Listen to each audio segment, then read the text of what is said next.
Out of the entire world's population, the amount of us that happen to be transgender is kind of low. And that's fair enough, right? However, when you start to unravel feelings of potentially being transgender, then suddenly the imposter syndrome kicks in. All imposter syndrome is, it's feeling like you either can't be something or can't do something, right? Perhaps you're in a situation where you're allowed to do or be that thing, but perhaps you feel like you're not worthy of that thing, right? For example, imagine you're a super famous musician, but then you go, but there's so many amazing musicians out there in the world. Why was I chosen? That can manifest in many ways. For trans people in particular, that manifests in the sense that there's so many people that are so stereotypically trans that I can't possibly be a transgender. And I'm here to tell you, lovely audience, that well, if you got this far in the video, I don't know what to tell you. Imposter syndrome is really mean, however, understand that a lot of people feel it. When you have this sus imposter syndrome, you gotta think to yourself, what are you actually scared of being an imposter of, right? If you end up not being trans, for example, then that would make you cis. Cis people aren't terrified of that potential reality.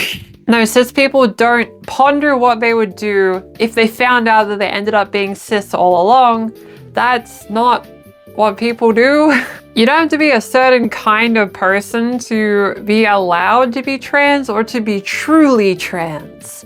I mean, at the end of the day, what's it matter if we tick the boxes, so to speak? All being transgender is living as a gender different from the one that was assigned to you at birth. If that sounds cool to you, that's all you need, really. If you feel that all the crazy steps required to live as your true self feels worth it, then, you know, that doesn't sound very sus imposter to me.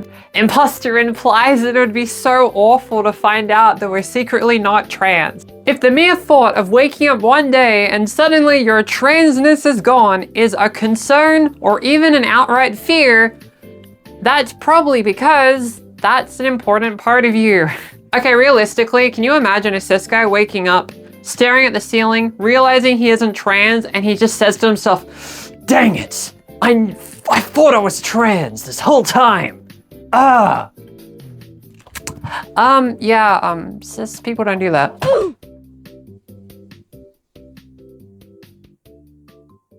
Good thing my camera is okay.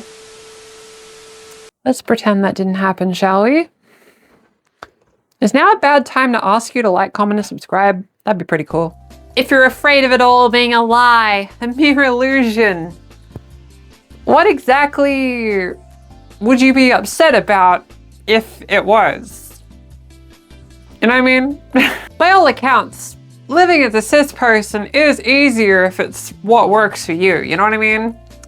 It's not a bad thing to discover you're a cis, but it's also not a bad thing to discover you're a trans, right? But just understand that if being cis works for you, that's fine. I invite you to do so. If you find out you're cis in the end, that's fine. You can still do what you want, right? It doesn't mean you're not allowed to wear cute clothes anymore. There's cross-dressers, femboys, and drag queens. Just have fun. Don't match specific stereotypes of transness. That's fine. In some ways I do, and in some ways I don't. Because no one perfectly aligns with stereotypes of being trans. I mean, what do you think the stereotypes are? Like, in your mind, imagine the most stereotypical trans woman imaginable. What comes to mind? You likely imagine someone presenting very hegemonically feminine, likes men, is into stereotypical girly things, perhaps has a labubu on her bag. I'm not here to judge. Fun fact, transness isn't defined by how much you emulate the stereotypical ideals of women. Cis women can't even do that. Stereotypical image of masculinity, cis guys often can't live up to that either. You can be trans and like dorky stuff. That's fine. This plushie, adorable. I love it. Do you know what this is from? It's okay if you do or don't. You can still be trans. There'll be people that'll be like, oh, I'm too nerdy to be trans. But then on the flip side, understand that there's gonna be people feeling like they aren't nerdy enough to be trans, you know what I mean? No, you're not an imposter whether you do or do not have a Linux installed on your computer. Don't know what that is? That's fine. I don't even know how they work. But I will soon when I get a Steam frame. Please, Valve, let me buy a Steam frame, thank you. Your trans status won't be questioned if you don't listen to Taylor Swift religiously. Your taste in music might be judged, but that's unrelated to your trans validity.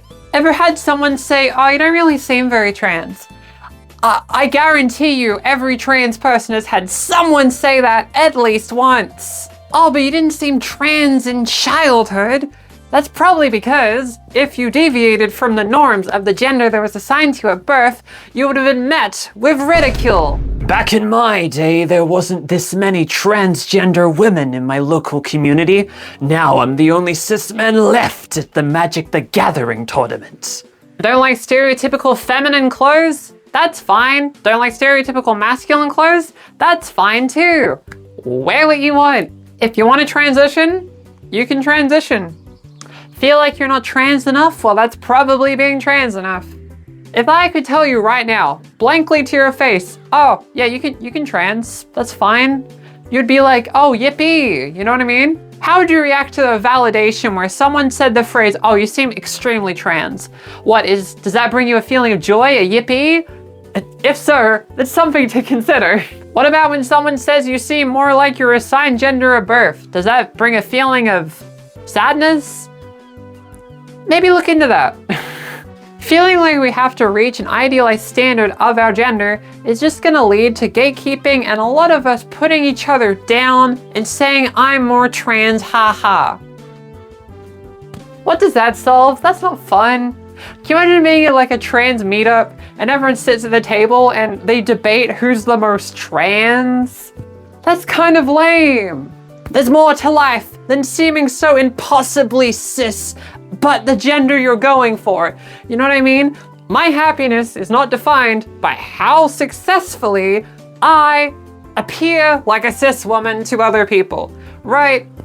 That doesn't bring me joy. What brings me joy is wearing the stuff that feels nice. We gotta make sure we don't get it twisted and distorted. So please, I beg of you, if you're feeling imposter syndrome, know that you're not alone. We all feel like this. It's just the nature of society. We live in a society, you know what I mean?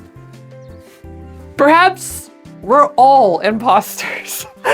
If so, let's be imposters together, it's fine. If this video helped you, whether you're cis or trans, let me know in the comments below. I'd love to hear it. I do read every comment. I'm not kidding. I'm insane. I read all of them. If you want to see even more from me though, I stream every week right here on this very channel.